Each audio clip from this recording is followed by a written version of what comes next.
The gospel is clear. Forgiveness isn't a choice for Christians, it's a calling we must answer every day.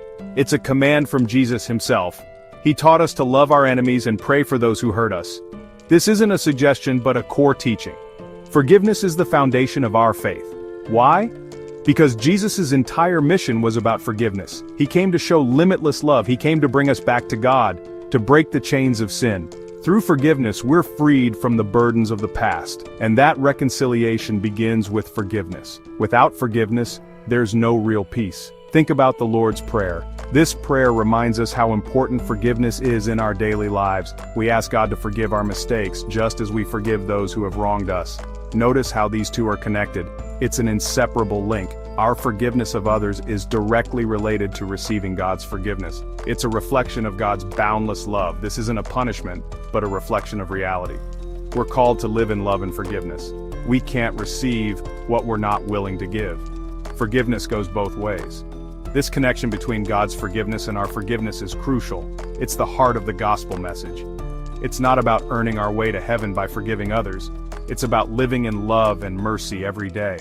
Instead, it's about aligning ourselves with God's merciful nature. We are called to be a reflection of His love. When we forgive, we participate in that divine mercy, letting it flow through us. Forgiveness is the path to true peace and freedom. To understand true forgiveness, we look to God. His forgiveness is the perfect example for all of us. His forgiveness is radical, complete, and undeserved. It's a forgiveness that goes beyond human understanding. Remember the parable of the prodigal son? This story teaches us about unconditional love and sincere forgiveness. The son wasted his inheritance, disrespecting his father. He lived in sin and regret. Yet when he returned, humbled and repentant, the father didn't hesitate. His father welcomed him with open arms. He ran to his son, hugged him, and celebrated his return. This is a picture of true forgiveness. There's no resentment, no hatred left, only love and acceptance. This is the model of forgiveness that God offers us, a loving and unconditional forgiveness. But here's the challenge. We are called to reflect that forgiveness. We must learn to forgive with a sincere heart. We must forgive as we have been forgiven. This can be very difficult, especially when we feel hurt. Human nature wants to hold grudges, to demand justice on our own terms. We often feel that forgiveness is weakness. We want the satisfaction of seeing the offender suffer. But this is not the right way. But this isn't God's way. He teaches us to forgive and forget. He calls us to a higher standard, one that reflects His infinite love and mercy. We are called to be examples of forgiveness in this world. The Catholic Church offers a powerful way to experience God's forgiveness, the sacrament of reconciliation. Here we confess our sins to a priest, who acts as a representative of Christ. This isn't just about admitting mistakes, it's about finding God's mercy in a real way. The priest, through the power given by Christ, gives absolution, wiping away our sins and bringing us back to God and the Church. This sacrament isn't just for big sins, it's a regular opportunity to seek forgiveness, experience healing, and grow in holiness. Each time we approach the confessional with a sorry heart, we're reminded of God's limitless capacity to forgive. This experience then empowers us to forgive others, knowing how deeply we ourselves have been forgiven. Forgiveness is closely connected to grace. Grace is the gift of God's love, His life within us. Through grace we can love, forgive, and grow in holiness. When we hold on to anger and resentment, we block the flow of grace in our lives. We build walls that prevent God's love from reaching us and reaching others through us. But when we forgive, we tear down those walls. We open ourselves to the transformative power of grace. Forgiving doesn't mean excusing the wrong that was done to us. It means letting go of the anger and bitterness that binds us to that offense. It means letting God's grace heal our wounds and change our hearts. This is how we experience the fullness of God's love and become more like Him. Forgiveness isn't just about other people, it's about our own well-being. Holding on to anger, hate, and bitterness is like drinking poison and expecting the other person to die. It eats away at us from the inside out. It poisons our relationships, our outlook on life, and even our physical health. Forgiveness, on the other hand, is incredibly freeing. It releases us from the burden of carrying that anger and pain. It allows us to move forward, to experience inner peace and joy. When we forgive, we choose to no longer be defined by the hurts of the past. We choose to embrace the present moment and live in the freedom of God's love. The mental and emotional benefits of forgiveness are well documented. Studies show that forgiveness can reduce stress, anxiety, and depression.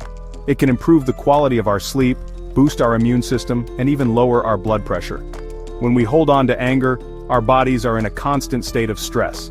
This chronic stress can have serious consequences for our physical and mental health. However, forgiveness allows us to break free from those mental chains. It frees up our emotional energy, allowing us to focus on the positive aspects of our lives. It allows us to build healthier relationships and experience greater peace and joy. Throughout history, many saints have shown the radical forgiveness that Jesus asks of us. They are living examples of deep love and forgiveness, often beyond our normal understanding. Saint Maria Goretti, a young farm girl, forgave her attacker even as she was brutally murdered. Her bravery in the face of death and her sincere forgiveness are an inspiration to many. Saint Maximilian Kolbe, a Polish priest, offered his life in place of a stranger in a Nazi concentration camp.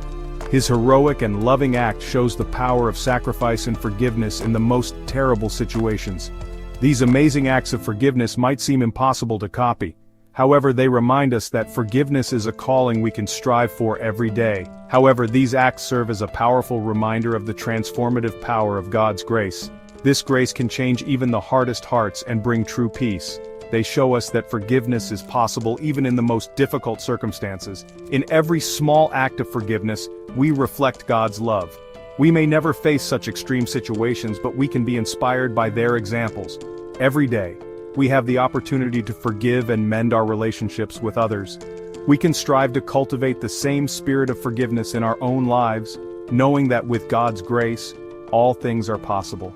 In doing so, we become living witnesses of the love and forgiveness that Jesus taught.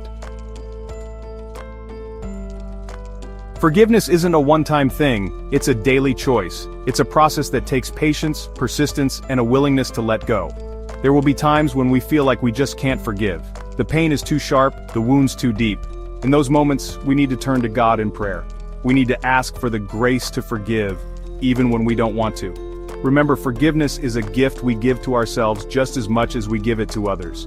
It's a path to healing, freedom, and inner peace. It's not always easy, but with God's help, it's always possible. The call to forgive is at the heart of the gospel message. It's not an optional extra, but a fundamental aspect of what it means to be a follower of Christ.